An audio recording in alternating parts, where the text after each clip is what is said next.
perkenalkan, nama saya Elsa bersama rekan-rekan saya. Saya Endina Kaisandi, saya SMA Pilihan 2, saya Dina Nur Aulia, saya Michelle Nita, saya Eden Yosisi, Saya Rizal Nasio.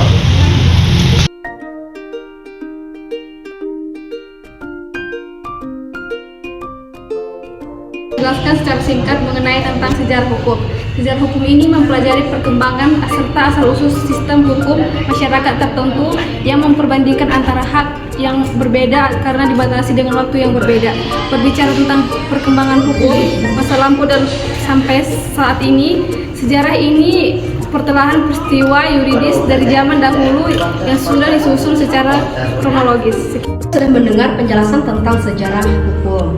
Nah, di sini saya akan menjelaskan definisi hukum. Apa sih itu hukum? Jadi, hukum itu adalah aturan yang disusun oleh lembaga resmi yang memiliki otoritas untuk mengatur perilaku manusia, menjaga ketertiban, serta menegakkan keadilan. Hukum itu bersifat wajib dan bagi siapa yang melanggar hukum maka akan dikenakan sanksi sesuai dengan aturan yang ditetapkan. Baik, di sini saya akan menjelaskan tentang apa itu tujuan hukum. Tujuan hukum adalah untuk mengatur tingkah laku manusia, menjaga ketertiban, keadilan, dan mengantisipasi kekacauan di lingkungan. Beberapa tujuan hukum lainnya adalah yang pertama, memberikan kepastian hukum. Yang kedua, memberikan kemanfaatan bagi masyarakat. Yang ketiga, menciptakan ketertiban dalam pergaulan manusia. Yang keempat, menjamin keamanan dan ketertiban. Yang kelima, melindungi masyarakat. Serta yang terakhir, membantu proses perubahan di masyarakat. Bagaimana unsur-unsur hukum? Unsur-unsur hukum terbagi menjadi tiga, yaitu peraturan yang mengatur tingkah laku manusia dalam pergaulan masyarakat.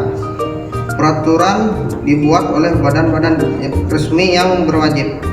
Peraturan bersifat memaksa, sanksi terhadap pelanggaran yang dibuat adalah tegas. Menjelaskan apa itu ciri-ciri hukum. Ciri-ciri hukum mencakup beberapa aspek penting. Yang pertama, mengatur perilaku masyarakat. Hukum berfungsi untuk mengatur tingkah laku individu dalam masyarakat. Dan yang kedua, sifat memaksa. Hukum bersifat mengikat dan wajib dipatuhi oleh semua orang.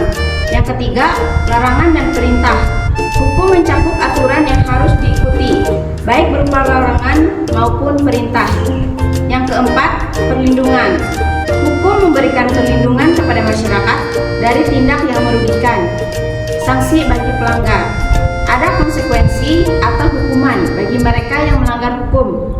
Dan yang terakhir, dibuat oleh pihak yang berwenang. Hukum ditetapkan oleh lembaga resmi yang memiliki wewenang. Akan menjelaskan macam-macam kaidah hukum. Yang pertama, perintah. Kaidah hukum yang dijalankan atau ditaati. Kedua, larangan. Kaidah hukum yang berisi larangan. Tiga, perkenaan. Kaidah hukum yang hanya mengikat sepanjang para pihak yang bersangkutan tidak menentukan lain dalam perjanjian.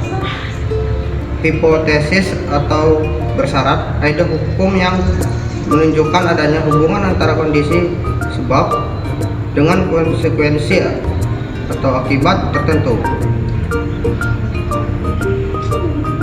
Keempat, kategori.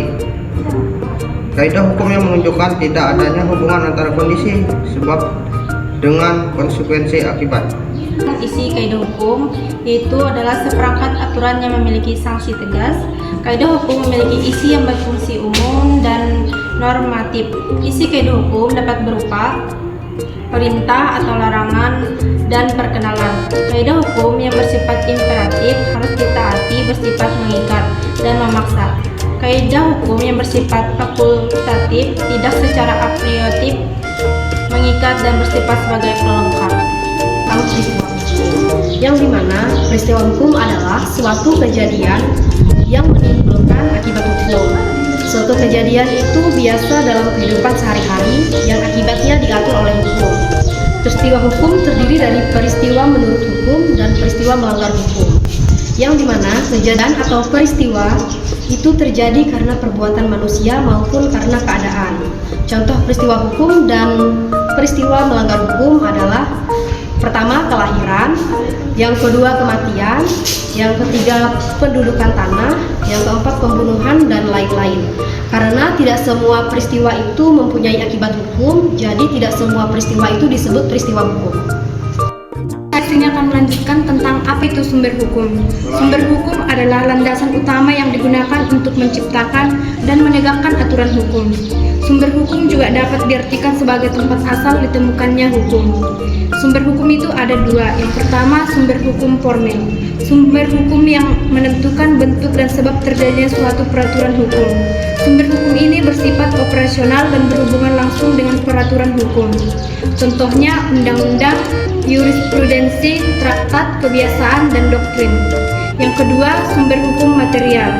Sumber hukum material ini contohnya seperti akal budi, asas dan adagium, sejarah dan kesusilaan, ajaran agama, kesusilaan, kehendak Tuhan, dan faktor sosial. Mengatur tingkah laku manusia, menjaga ketertiban, keadilan, dan mencegah kekacauan. Hukum juga berfungsi sebagai sarana untuk mengendalikan sosial, menyelesaikan sengketa, menjamin stabilitas, mewujudkan keadilan sosial, mengadakan perubahan pada masyarakat, mengikat anggota dalam masyarakat, membersihkan masyarakat dari kasus-kasus yang mengganggu, melakukan alokasi kewarganegaraan dan putusan terhadap badan pemerintahan, menstimulasi sang asas hukum.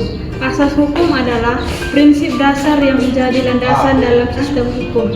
Di Indonesia terdapat 3 asas utama yang sering digunakan untuk menyelesaikan konflik norma. Yang pertama ada lex superior derogat legi inferiori. Asas ini menyatakan bahwa norma hukum yang lebih tinggi mengesampingkan norma yang lebih rendah. Yang kedua, lex specialis derogat legi generali. Asas ini mengidentifikasikan bahwa ketentuan hukum yang bersifat khusus akan mengesampingkan ketentuan yang bersifat umum. Yang ketiga ada lex posterior derogat legi priori. Asas ini menyatakan bahwa peraturan hukum yang lebih baru menggantikan peraturan yang lebih lama.